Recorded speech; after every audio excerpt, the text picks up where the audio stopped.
তুমি একদিন বলেছিলে ওই চাঁদের পাশের তারা দুটো হলো একটা আপনি আর একটি আমি। তারপর তুমি আমারে আকাশ দেখা শিখাইলা। এখন আমি প্রতি রাতে নিয়ম কইরা তোমারে দেখার ইচ্ছায় আকাশ পানে চাইয়া থাকি, কিন্তু কিন্তু তোমার দেখা পাই না। তুমি এখন অন্য আকাশের উজ্জ্বল নক্ষত্র হয়েছ, আর আমার আকাশে লেপ্টে দিচ্ছ অমাবস্যার কালো রাত্রি। তবে কেন তুমি আমারে আকাশ দেখা শিখাইছ?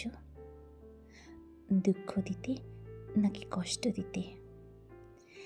যে আকাশে তুমি নাই ওই আকাশ আমি দেখুম না, ওই আকাশ আমি দেখুম না।